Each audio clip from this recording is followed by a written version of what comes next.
Welcome to Sasi media. இந்த வீடியோவில் சபரியோடைய அம்மா இப்போ லேட்டஸ்ட்டாக ஒரு இன்டர்வியூ கொடுத்துருக்காங்க.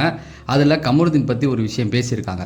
அப்படி என்ன சொல்லியிருக்காங்க அப்படிங்கிறத பார்க்க போகிறோம். அதுக்கப்புறம் கானா வினோத் பிரவீன் அவங்களுடைய ஃபைட், அதுக்கப்புறமா சாண்ட்ரா வர்சஸ் வியானா இவங்களுடைய ஃபைட், இது எல்லாத்தையுமே இந்த வீடியோவில் பேசி ஃபஸ்ட்டு எடுத்துன்னு சபரியோடைய அம்மா சொன்னதை கடைசியாக சொல்கிறேன். ஏன்னா அதுக்கு முன்னாடி சொல்ல வேண்டிய நிறைய விஷயங்கள் இருக்குது. அதெல்லாம் பேசிவிட்டு அதுக்கப்புறம் சொல்லுவோம்.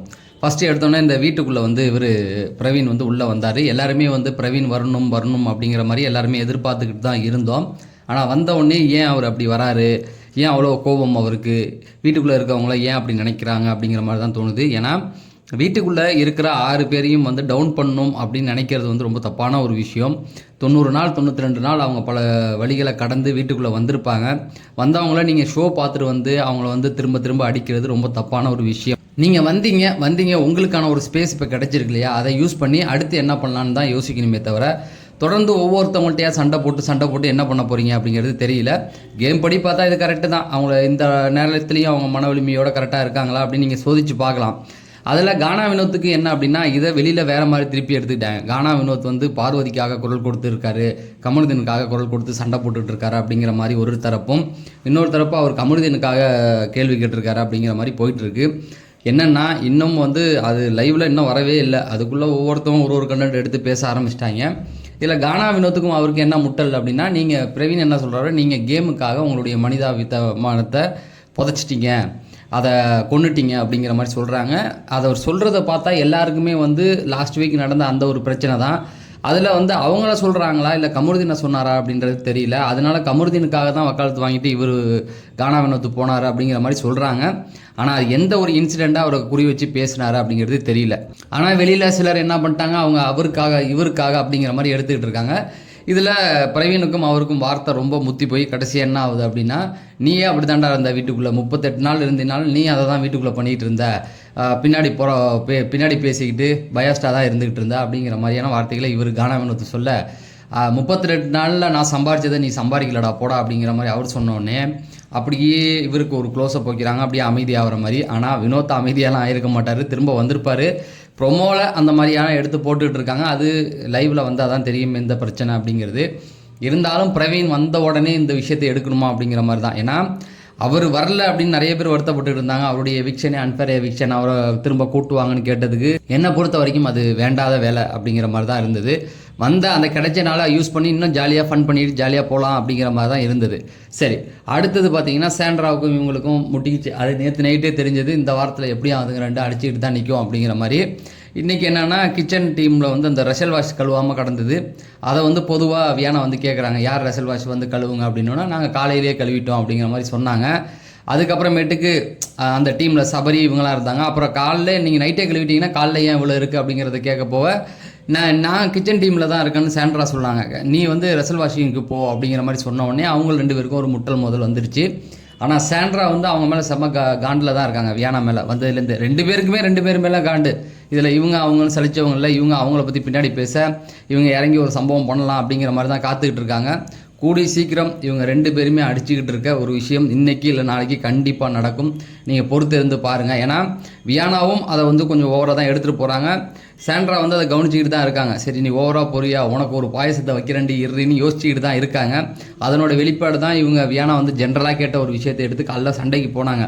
பொறுத்து இருந்து பார்ப்போம். இந்த சண்டையை இதோடு நிறுத்திக்க கூடாது, அது வேற ஒரு ரூபத்தில் வரும், கண்டிப்பாக வரும். அப்போ நம்ம வெயிட் பண்ணி பார்க்கலாம் அப்படிங்கிறது தான். இப்போ லைவில் இவர் வாட்டர் மிலனும் பிரவீன் காந்தியும் உள்ளே வந்துட்டாங்க. ஃபஸ்ட்டு ப்ரோமோவிலே பிரவீன் காந்தியை காமிச்சிருப்பாங்க. ஆனால் எல்லாருமே வாட்டர் மிலனை தான் பார்த்துருந்தாங்க. பிரவீன் காந்தி உள்ளே வந்தோடனே தான் பல ரகசியங்களை வளர்னோடனே தான் பிக் பாஸ் எல்லா ரகசியத்தையும் இங்கே வெளியில் நடந்ததான் சொல்லாதீங்க அப்படிங்கிற மாதிரி சொல்லிகிட்டு இருந்தார். ஆனால் இது எவனை கேட்க போகிறதில்ல, ஏதோ ஒரு விதத்தில் எப்படியாவது குழு கொடுத்துக்கிட்டே இருப்பான் யாருக்கு எந்த இடம் அப்படின்னு. அதில் பிரவீன் காந்தி எங்கள் செந்தியில் கவுண்டமணி கையில் ஒப்படைக்கிறேன் அப்படிங்கிற மாதிரி. நான் ஆக்சுவலாக என்ன எதிர்பார்த்தேன்னா, வினோத்துக்கும் வாட்டர் மிலனுக்கு தான் ஆகாது, பிரச்சனை வரும்னு பார்த்தா அவங்க 2 பேரும் ஜாலியாக இருக்காங்க. இங்கே பிரவீனும் அவரும் ஒன்றா இருந்தாங்க, அவங்க 2 பேரும் அடிச்சுக்கிறது, இதுதான் சரியில்லாத மாதிரி இருக்குது. சரி பார்ப்போம், இன்னும் ஒரு 1 hour 2 hourல அந்த என்ன நடந்தது அப்படிங்கிறது அதில் வந்துடும். அதை பற்றி நம்ம பேசிக்கலாம். சரி, இப்போ நம்ம பேச போகிறது சபரியோடைய அம்மாவும் அக்காவும் ஒரு இன்டர்வியூ கொடுத்துருக்காங்க.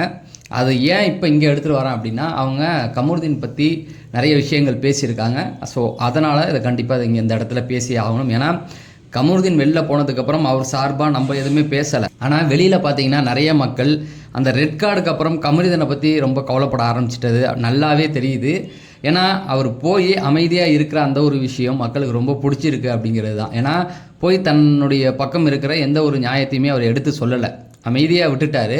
அதை வந்து நிறைய பேர் புரிஞ்சுக்கிட்டாங்க. நிறைய ரிவ்யூவர் வந்து இப்போ என்ன சொல்கிறாங்கன்னா, கமருதீனுக்கு ஏதாவது பண்ணுங்கப்பா, சான்ஸ் கொடுங்க, பணத்தை கொடுத்துருங்க அப்படின்னு அவருக்காக பேசுகிறத பார்க்க முடியுது. அதே விஷயத்தை தான் சவருடைய அம்மாவும் இவங்களும் வந்து பேசியிருக்காங்க. ஃபஸ்ட்டு வந்து என்ன சொல்கிறாங்கன்னா, அந்த இன்டர்வியூ ஃபுல்லாக பேச தேவையில்லை, இந்த கண்டென்ட்டுக்கு தேவையான விஷயத்தை மட்டும் நான் எடுத்து பேசுகிறேன். அதாவது கமருதீன் வந்து எனக்கும் ஒரு பையன்தான், இப்பயும் அவர் என் பையன்தான். நான் சபரி வெளியில் வந்தோடனே நேராக அழைச்சிக்கிட்டு கமருதீனை போய் பார்க்க போகிறேன் அப்படிங்கிற மாதிரி சொல்லியிருக்காங்க. அந்த கோவத்தை மட்டும் அவர் அப்படி பண்ணியிருக்க வேணாம், அது மட்டும் வருத்தமாக இருந்தது. ஆனால் அவர் அடுத்த நாள் வந்து சாண்ட்ரா காலில் போய் விழுந்த போது எனக்கெல்லாம் கண்ணீர் வந்துருச்சு அப்படின்னு எனக்குமே கஷ்டமாக தான் இருந்தது. அந்த சாட்டர்டே எபிசோடில் நிறைய கண்டென்ட் போனனால நம்மளால் பேச முடியல. உண்மையாகவே எனக்கெல்லாம் ஒரு மாதிரி கஷ்டமாக தான் இருந்தது அவர் போய் காலில் விழுவும்போது. அதை அவங்க மன்னிச்சிருக்கலான்னு தான் எனக்கு தோணுச்சு, ஓப்பனாக சொல்கிறேன். அதை மன்னித்து ஏற்றுருக்கலாம். ஏன்னா ஒருத்தன் வந்து அவ்வளோ பேசுனது வந்து சரின்னு எந்த விதத்துலையும் நியாயப்படுத்த முடியாது, தப்பு தான். ஆனால் மனம் வருந்தி மன்னிப்பு கேட்கும்போது மன்னிக்கிறது வந்து தான் நம்மளுக்கு சரியான ஒரு விஷயம். காலிலேயே வந்து விழுறான் அப்படின்னும் போது மன்னிச்சிருக்கலாம். ஸோ அதை தான் அவங்களும் வந்து சொல்ல தருவாங்க. காலில் விழும்போது எனக்கு ஒரு மாதிரி அழுக வந்துருச்சுப்பா அப்படின்னாங்க. அதுக்கப்புறம் வெளியில் சபரி, திவ்யா, இவங்க வினோத் தட்டில் பேசும்போது சபரியெல்லாம் கட்டுப்பிடிச்சிட்டு அவன் அழுதுகிட்டே போனான், அப்பயும் எங்களுக்கு அழுவ வந்துருச்சு. ஆனால் உண்மை தான், அந்த நேரத்தில் வந்து எல்லாத்தையும் பேசிட்டு அந்த 3 பேரும் வந்து சப்போர்ட்டிவாக அவனுக்கு நின்னது வந்து பாராட்டுக்குரிய ஒரு விஷயந்தான். அந்த நேரத்தில் அவனுக்கு என்ன நடந்ததுன்னே தெரியாமல் போயிட்டுருக்கான். நிறைய தப்பு பண்ணியிருக்கான், இல்லைன்னு சொல்லலை, முட்டு கொடுக்கல. அந்த கடைசி நேரத்தில் அவனுக்கு நடந்த விஷயங்கள், அவனை வந்து ட்ரிகர் பண்ணி விட்டு அனுப்பி விட்டது, அதெல்லாம் அவன் கடைசி நேரத்தில் தான் உணர்ந்தான். அதை வந்து தெரிஞ்சுக்கிட்டு போகும்போது அந்த கண் கலங்கி அழுதுகிட்டே போனதெல்லாம் வந்து ரொம்ப கஷ்டமாக இருந்தது. ஏன்னா சம்மந்தப்பட்ட பிரச்சனையே வந்து அவரை மன்னிச்சிருக்காப்புல. அவனை பார்த்தா எனக்கு வருத்தமாக இருக்குது, காலில் விழுந்ததை நினச்சா நானே கஷ்டப்படுறேன் அப்படிங்கிற மாதிரி சொல்லியிருக்காப்புல. அதை தான் அவங்க சொன்னாங்க. கண்டிப்பாக வெளியில் போய் பார்ப்பாங்க அப்படிங்கிறத சொல்லிட்டாங்க. அதே போல் சவரி நடிக்கிறான்னு சொல்லிட்டு இருந்தாங்க இல்லையா, அவர் நடிக்கலாம் இல்லை, அவர் கேரக்டர் அதுதான் அங்கே வந்து வெளிப்பட்டுருக்கு அப்படிங்கிறதையும் சொன்னாங்க. அதுக்கப்புறமேட்டுக்கு இன்னொரு விஷயமும் சொன்னாங்க, அவன் காரை விட்டு இறங்காமல் இருந்திருந்தால் தான் நாங்கள் வந்து ஆச்சரியப்பட்டிருப்போம், மற்றபடி இறங்கினதெல்லாம் எங்களுக்கு தெரியும், அவன் கேரக்டர் அதுதான் எங்களுக்கு தெரியும். அதாவது இந்த டிக்கெட் டு ஃபினாலே அவன் வின் பண்ணலை, அதை பற்றி நாங்கள் கவலையப்படலை. அதை டைட்டில் எப்போ வேணால் ஜெயிச்சிக்கலாம், ஆனால் இந்த மாதிரி ஒரு சம்பவம் நடக்கும்போது காரில் உட்காந்துருந்தா தான் தப்பு அப்படிங்கிறதையும் சொல்லிட்டு இன்னொரு விஷயமும் சொன்னாங்க. அதே போல் சாண்ட்ரா வந்து அவர் டிக்கெட் டு ஃபினாலே அவர் வின் பண்ணக்கூடாதுன்னு நினச்சாங்க, ஆனாலும் வந்து அவங்களுக்காக போய் நின்னது. அப்புறம் அவங்களுடைய எனக்கு ஒரு அக்கா இருந்திருந்தால் நான் அவங்களுக்காக போய் நின்றுருக்க மாட்டேனா அப்படிங்கிற இந்த மாதிரி விஷயங்கள்லாம் சொன்னது அவங்க வந்து சந்தோஷப்பட்டாங்க. வெளியில் எல்லாருமே வந்து ஒரு நல்ல பையன் அப்படின்னு சொல்லும்போது எனக்கு ரொம்ப பெருமையாக இருக்குப்பா அப்படிங்கிறத சொல்லிட்டாங்க. அதே போல் அவங்க போய் பார்த்துட்டு வந்ததுக்கப்புறம் அவர்கிட்ட ஒரு நிறைய மாற்றங்கள் வருதில்ல. அதுக்கப்புறம் தான் டிக்கெட் டு ஃபினாலே அந்த போய் எல்லாத்தையுமே கேள்வி கேட்டது, பழைய சவரியாக வந்து நின்னது, எல்லாருமே வந்து அது பிடிச்சிருக்கு அப்படிங்கிற மாதிரி சொன்னாங்க. உங்களுக்கு பிடிச்சிருந்தா இதை லைக் பண்ணுங்கள் சொல்லி நான் விடைபெறேன். நன்றி, வணக்கம்.